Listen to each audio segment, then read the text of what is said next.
안녕하세요. 장호 경제교실입니다. SK이노베이션이 유상증자를 발표를 했습니다. 규모는 1조 2천억 규모입니다.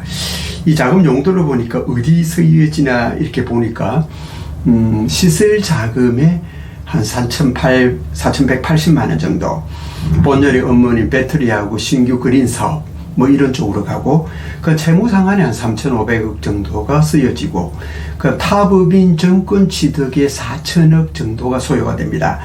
이 타법인 정권이라는 것은 무탄소 에너지 공급을 위한 기술 확보 차원의 수소 암모니아 관련이고요. 그렇죠. 탄소 에너지라든지 탄소 배출 산업 대상, 탄소 포집 저장 관련 확보 및 사업 개발에 투자를 하고 합니다. 미래를 위한 또 준비를 하는 그런 투자라고 할 수가 있겠죠. 뭐 운영하는데 돈이 모자라서 운영 자금으로 쓰여지는 것은 아닙니다.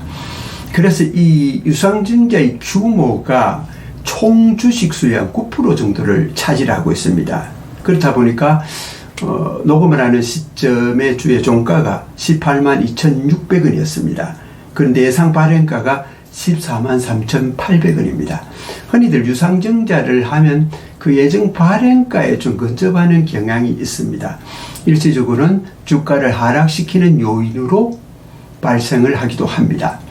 그래서 이 유상증자는 기업이 자금을 필요로 할 때 신주를 발행해서 자금을 확보해서 새로운 사업을 하거나 운영 자금을 하거나 빚을 갚는 데 사용을 합니다. 자, 기업이 자금이 필요로 할 때 사용하는 이 유상증자에는 세 가지 방법이 있습니다.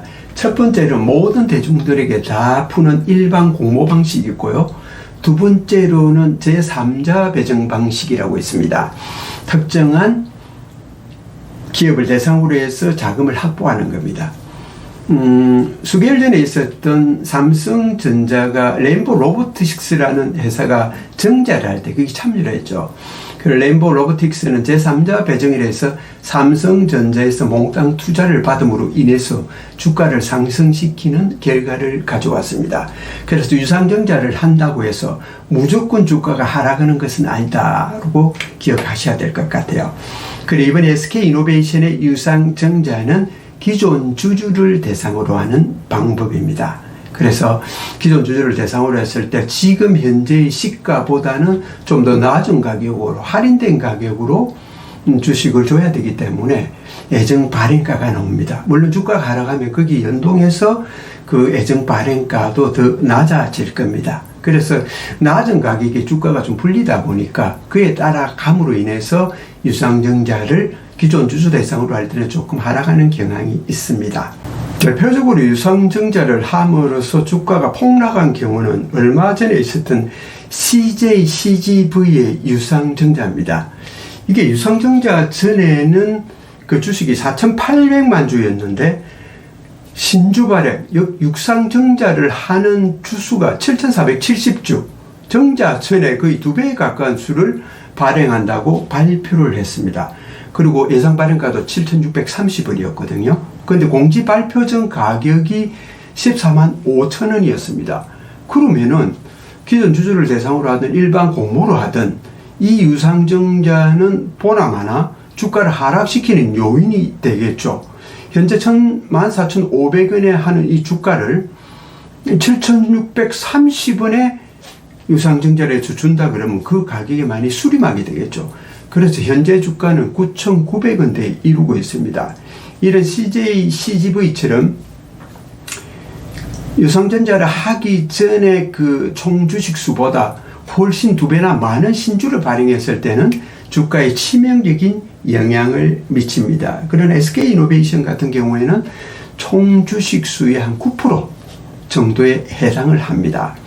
그리고 조금 아쉬운 거는 무엇이냐면 SK이노베이션이 자사주를 많이 가지고 있습니다. 한 550만 주 정도 되는 걸로 기억하는데요. 금액으로 따지면은 거의 한 9천억 가까이 되지 않을까 생각이 됩니다. 그렇다면 이것을 가지고 교환사채를 발행해서 자금을 확보할 것 같으면은 일반 기존의 주주들에게 주가가 하락하는 그런 피해는 주지 않는다고 볼 수가 있겠죠. 물론 기업마다 사정이 있어서 저 자사주를 가지고 또 합병이라든지 또 다른 방법의 여러 가지 투자 방안을 모색을 하겠지만 그래도 일부분은 자사주를 많이 보유하고 있으니까 기존 주주들에게는 조금 주주 이익 제고 차원에서 조금 자제를 했으면 좋지 않았나 이런 생각도 해보냅니다. 결론적으로 말씀드리면 유상증자는 어떤 종류에 따라서 주가를 올리고 내리고 하는 요인이 됩니다. 그래서 제3자 유상증자 방식인 같은 경우는 아까 말씀드린 대로 삼성전자 같은 큰 기업이 자금을 투자한다. 유상증자의 수고로. 이럴 때는 주가를 바로 급등시키는 요인이 되고요. 자, 전체 대중을 대상으로 하는 일반 공모 방식이든지 주주를 우선으로 하는 주주 배정 방식이든지 유상증자의 그 규모가 문제입니다. 아까 말씀드렸던 CJ, CGV처럼 정자전에 4,800만 주인데 신주 발행을 1,470만 주 이렇게 하면 어떻게 됩니까? 거의 2배 가까이 해버리죠. 그럼 주가는 거의 반토막 난다 이렇게 보셔야 될 것 같습니다. 그러나 SK이노베이션 같은 경우는 유상증자의 규모가 한 8.8% 정도 해당합니다. 그렇기 때문에 단기적으로 보면 주가의 하락 요인이 어느 정도 되겠지만 우리가 장기적으로 봤을 때는 SK이노베이션 하면 LG에너지솔루션 그리고 삼성 SDI와 더불어서 2차 전지 3사의 그죠? 주요한 업체 중 하나라고 볼 수가 있겠죠.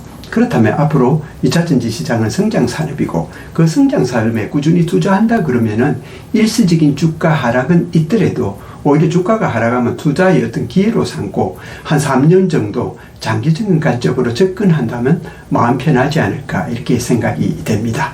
자, 오늘은 유상증자에 대해서 살펴보았습니다. 장호의 경제교실 구독과 좋아요로 응원해 주십시오. 감사합니다.